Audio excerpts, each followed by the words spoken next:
The flush times held bravely on.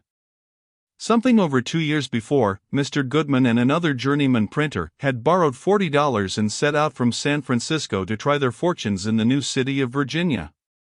They found the Territorial Enterprise, a poverty-stricken weekly journal, gasping for breath and likely to die. They bought it, type, fixtures, goodwill and all, for $1,000, on long time. The editorial sanctum, newsroom, pressroom, publication office, bedchamber, parlor, and kitchen were all compressed into one apartment, and it was a small one, too. The editors and printers slept on the floor, a Chinaman did their cooking, and the imposing stone was the general dinner table. But now things were changed. The paper was a great daily, printed by steam. There were 5 editors and 23 compositors. The subscription price was $16 a year. The advertising rates were exorbitant, and the columns crowded. The paper was clearing from $6,000 to $10,000 a month, and the Enterprise building was finished and ready for occupation, a stately fireproof brick. Every day from 5 all the way up to 11 columns of live advertisements were left out or crowded into spasmodic and irregular supplements. The Gould & Curry Company were erecting a monster 100-stamp mill at a cost that ultimately fell little short of $1 million. Gould & Curry stock paid heavy dividends, a rare thing, and an experience confined to the dozen or 15 claims located on the main lead, the Comstock. The superintendent of the Gould & Curry lived, rent-free, in a fine house built and furnished by the company. He drove a fine pair of horses which were a present from the company, and his salary was $12,000 a year. The superintendent of another of the great mines traveled in grand state, had a salary of $28,000 a year, and in a lawsuit in after days claimed that he was to have had 1% on the gross yield of the bullion likewise. Money was wonderfully plenty. The trouble was, not how to get it, but how to spend it, how to lavish it, get rid of it, squander it. And so it was a happy thing that just at this juncture the news came over the wires that a great United States Sanitary Commission had been formed and money was wanted for the relief of the wounded sailors and soldiers of the Union languishing in the eastern hospitals.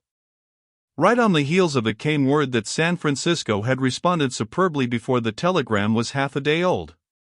Virginia rose as one man. A sanitary committee was hurriedly organized, and its chairman mounted a vacant cart in C Street and tried to make the clamorous multitude understand that the rest of the committee were flying hither and thither and working with all their might and main, and that if the town would only wait an hour, an office would be ready, books opened, and the commission prepared to receive contributions. His voice was drowned and his information lost in a ceaseless roar of cheers, and demands that the money be received now. They swore they would not wait. The chairman pleaded and argued, but, deaf to all entreaty, men plowed their way through the throng and rained checks of gold coin into the cart and scurried away for more.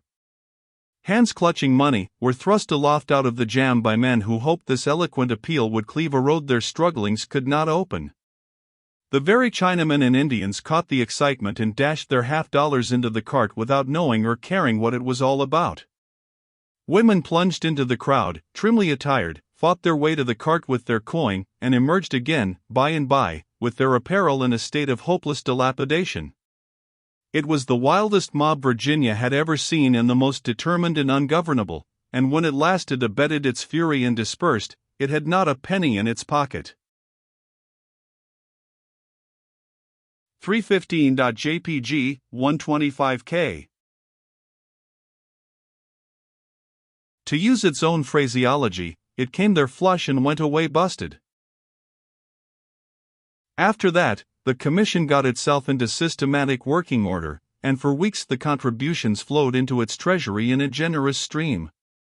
Individuals and all sorts of organizations levied upon themselves a regular weekly tax for the sanitary fund, graduated according to their means, and there was not another grand universal outburst till the famous sanitary flour sack came our way. Its history is peculiar and interesting. A former schoolmate of mine, by the name of Ruel Gridley, was living at the little city of Austin, in the Reese River country, at this time, and was the Democratic candidate for mayor. He and the Republican candidate made an agreement that the defeated man should be publicly presented with a 50-pound sack of flour by the successful one, and should carry it home on his shoulder. Gridley was defeated. The new mayor gave him the sack of flour, and he shouldered it and carried it a mile or two, from Lower Austin to his home in Upper Austin, attended by a band of music and the whole population.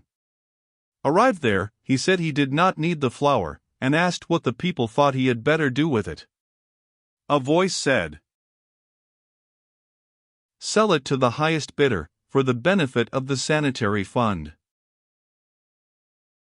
The suggestion was greeted with a round of applause, and Gridley mounted a dry goods box and assumed the role of auctioneer. The bids went higher and higher, as the sympathies of the pioneers awoke and expanded, till at last the sack was knocked down to a millman at $250, and his check taken. He was asked where he would have the flour delivered, and he said, "Nowhere, sell it again." Now the cheers went up royally, and the multitude were fairly in the spirit of the thing. So Gridley stood there and shouted and perspired till the sun went down, and when the crowd dispersed he had sold the sack to 300 different people, and had taken in $8,000 in gold. And still the flour sack was in his possession. 317.jpg, 157K. The news came to Virginia, and a telegram went back. "Fetch along your flour sack." 36 hours afterward Gridley arrived, and an afternoon mass meeting was held in the Opera House, and the auction began. But the sack had come sooner than it was expected, the people were not thoroughly aroused, and the sale dragged. At nightfall only $5,000 had been secured, and there was a crestfallen feeling in the community.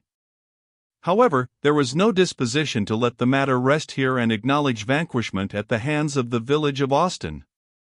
Till late in the night the principal citizens were at work arranging the morrow's campaign, and when they went to bed they had no fears for the result. At 11 the next morning a procession of open carriages, attended by clamorous bands of music and adorned with a moving display of flags, filed along C Street and was soon in danger of blockade by a huzzaing multitude of citizens. In the first carriage sat Gridley, with the flour sack in prominent view, the latter splendid with bright paint and gilt lettering. Also in the same carriage sat the mayor and the recorder. The other carriages contained the common council, the editors and reporters, and other people of imposing consequence.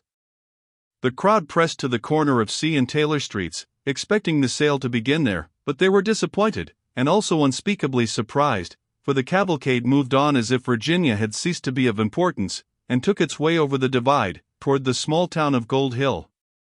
Telegrams had gone ahead to Gold Hill, Silver City, and Dayton, and those communities were at fever heat and rife for the conflict.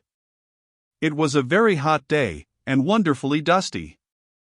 At the end of a short half-hour we descended into Gold Hill with drums beating and colors flying, and enveloped in imposing clouds of dust. The whole population, men, women and children, Chinamen and Indians, were massed in the main street, all the flags in town were at the masthead, and the blare of the bands was drowned in cheers. Gridley stood up and asked who would make the first bid for the national sanitary flour sack. General W. said, "The Yellow Jacket Silver Mining Company offers $1,000, coin." A tempest of applause followed. A telegram carried the news to Virginia, and 15 minutes afterward that city's population was massed in the streets devouring the tidings, for it was part of the program that the bulletin boards should do a good work that day. Every few minutes a new dispatch was bulletined from Gold Hill, and still the excitement grew. Telegrams began to return to us from Virginia beseeching Gridley to bring back the flour sack, but such was not the plan of the campaign. At the end of an hour Gold Hill's small population had paid a figure for the flour sack that awoke all the enthusiasm of Virginia when the grand total was displayed upon the bulletin boards. Then the Gridley cavalcade moved on, a giant refreshed with new lager beer and plenty of it, for the people brought it to the carriages without waiting to measure it, and within 3 hours more the expedition had carried Silver City and Dayton by storm and was on its way back covered with glory. Every move had been telegraphed and bulletined, and as the procession entered Virginia and filed down C Street at 8:30 in the evening the town was abroad in the thoroughfares, torches were glaring, flags flying, bands playing, cheer on cheer cleaving the air, and the city ready to surrender at discretion. The auction began, every bid was greeted with bursts of applause, and at the end of 2 hours and a half a population of 15,000 souls had paid in coin for a 50-pound sack of flour, a sum equal to $40,000 in greenbacks. It was at a rate in the neighborhood of $3 for each man, woman and child of the population. The grand total would have been twice as large, but the streets were very narrow, and hundreds who wanted to bid could not get within a block of the stand, and could not make themselves heard. These grew tired of waiting, and many of them went home long before the auction was over. This was the greatest day Virginia ever saw, perhaps. Gridley sold the sack in Carson City and several California towns, also in San Francisco. Then he took it east and sold it in 1 or 2 Atlantic cities, I think.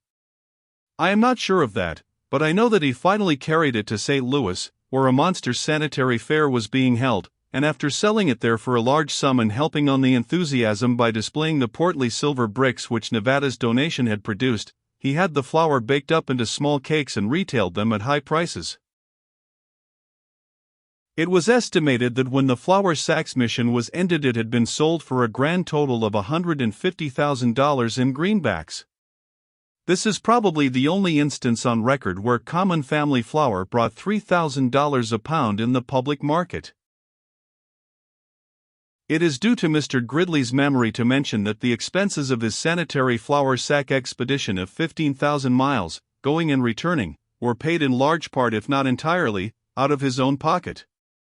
The time he gave to it was not less than 3 months. Mr. Gridley was a soldier in the Mexican War and a pioneer Californian. He died at Stockton, California, in December, 1870, greatly regretted. 319.jpg, 51K.